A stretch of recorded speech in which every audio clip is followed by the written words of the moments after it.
Hello and welcome to Ad Assessment at 8. This is a show where we discuss everything about advertising.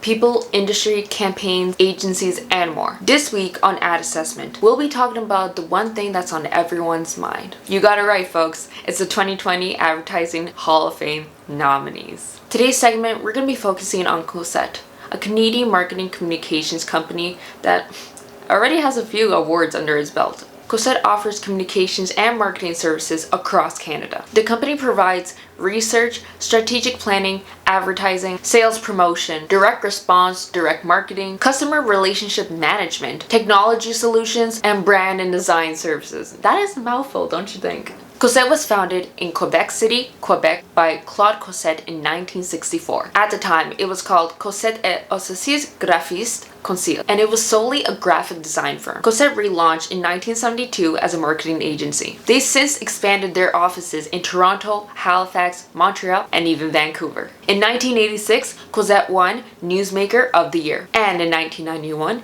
it was the largest agency in Canada in regards to revenue. In that same year, Cossette was also named Agency of the Year by Marketing Magazines for the first time.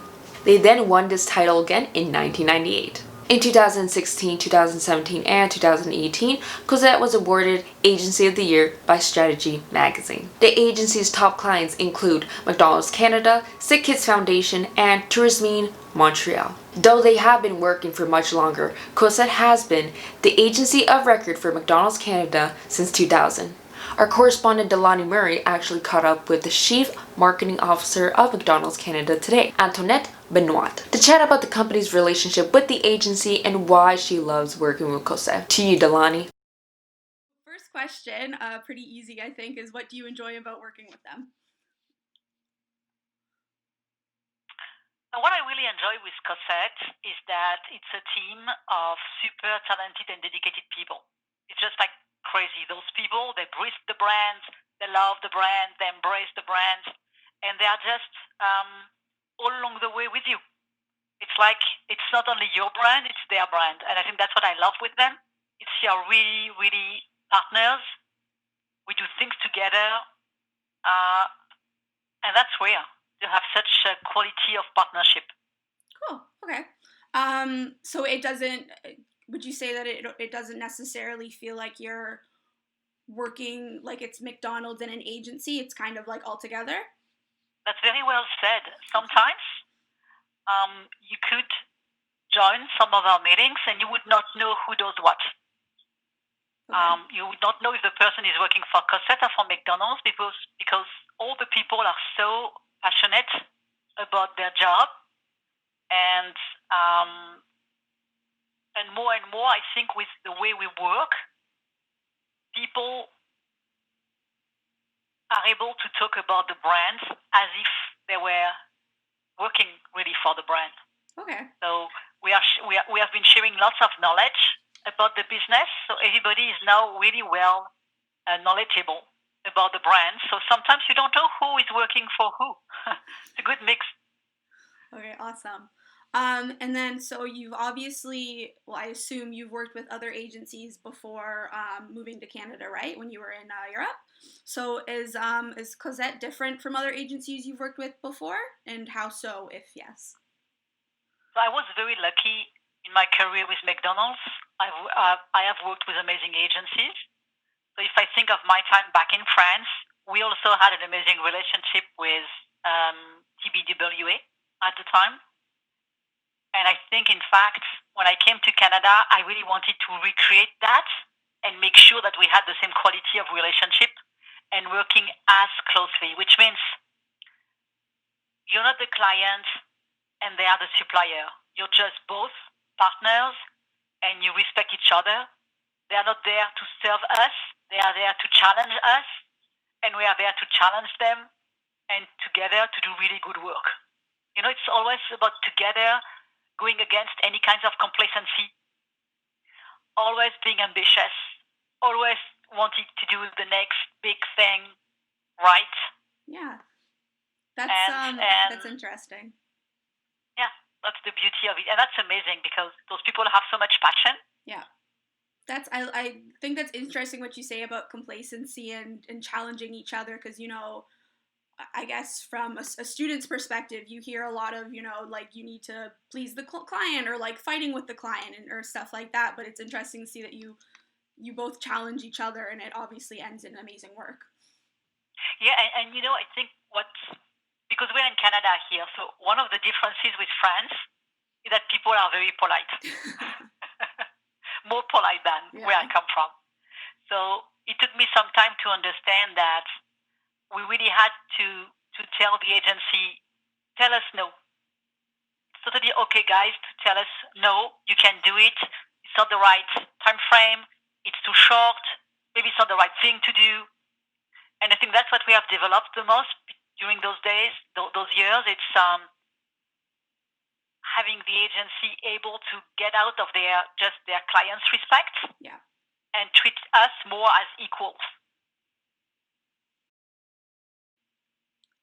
Has there been any branding or marketing challenges McDonald's has faced in the past few years that Cossette helped mend? A lot. They are in our everyday business. So understanding how to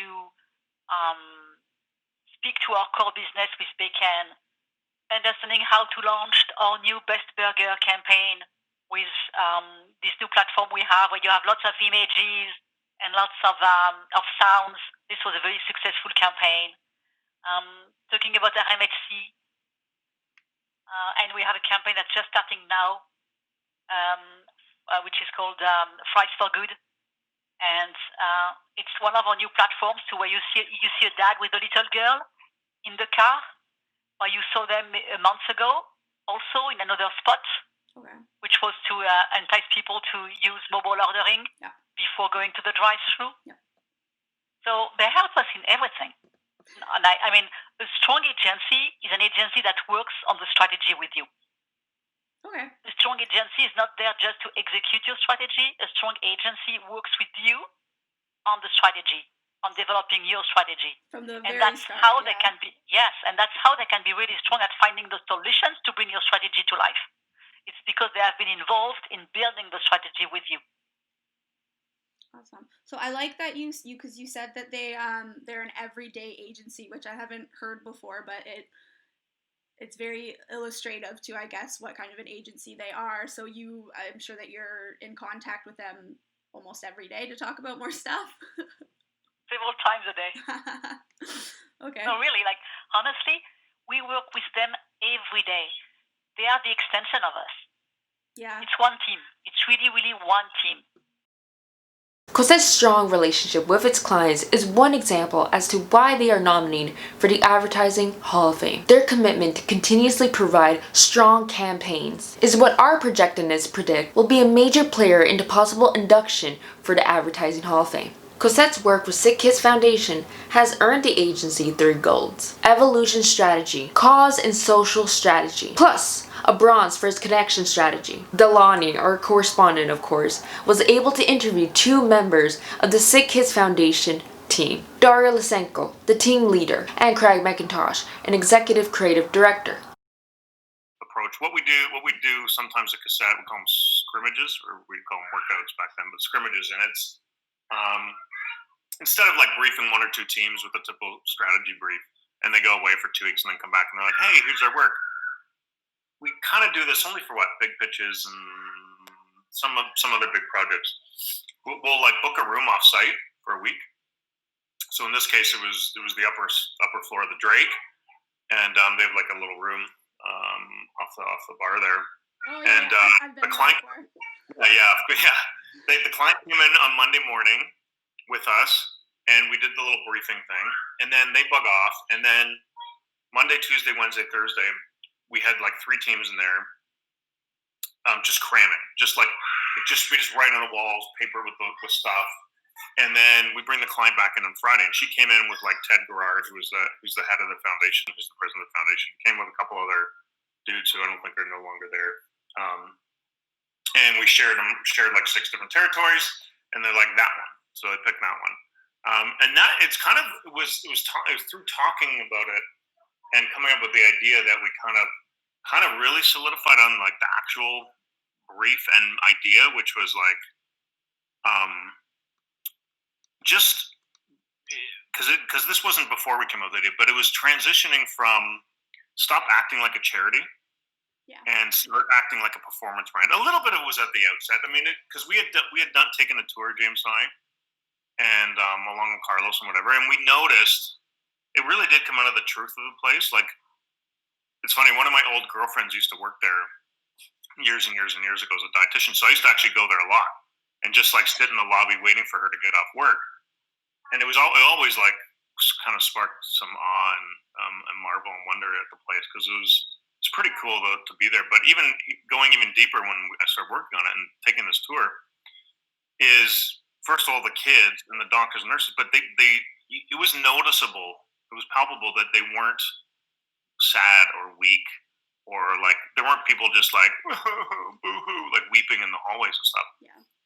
There was this sense, like first of all, they have some of the best doctors in the world, right? So even though we don't pay, we pay probably 1/10 of the salary that an American U.S. doctor would get.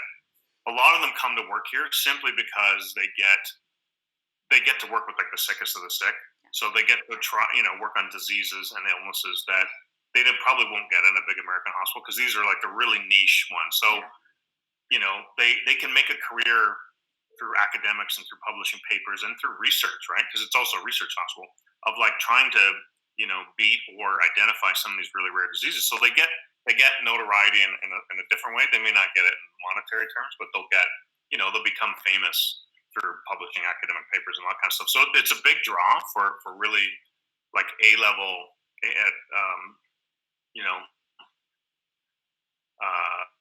doctors and surgeons and what have you. And if you look even at the current roster, a lot of them are American or from like other countries around the world, right? Really, really good. So it's like, so when we were there, we're like, whoa, this really is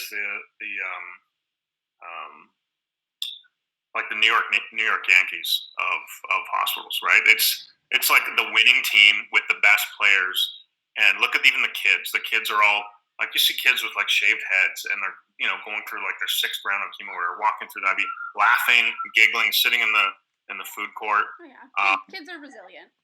Yeah, but you're like, even just looking around, you're like, this doesn't feel like the advertised. This doesn't feel like a better tomorrow. And nothing to disparage the JWT's work, but it didn't feel the same. It's like I don't see people like crying in the hallways. I mean, of course it happens, for sure it happens, but there was like an energy to the place, and like a holy shit, wow, these guys are they're the best. They're the best of the best, right? And so we kind of wanted to reflect that in the work. Now, some of the work we did present in that first scrimmage was a bit more somber or emotional. So it wasn't like we just went all in on, hey, we're going to shift from charity brand to performance brand. It just that was some of the stuff we were playing in, and that's how we landed on verses. But that was kind of the genesis of the brief. It was very fluid. Started off a certain way, and then it really kind of coalesced once we kind of got to the creative platform idea, which was neat.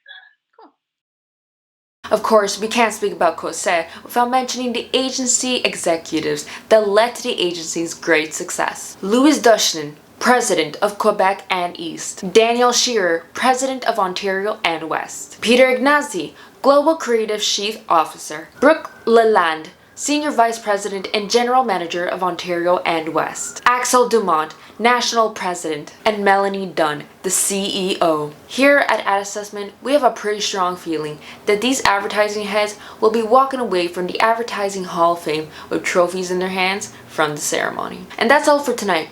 My name is Jennifer Lopez, and this has been Ad Assessment at 8. Until then, we will see you tomorrow. Good night. Terry, why would you make me read in French when I clearly can't pronounce that? I don't know why you guys make me speak in French when I clearly can't speak French. This is still rolling? You could have told me.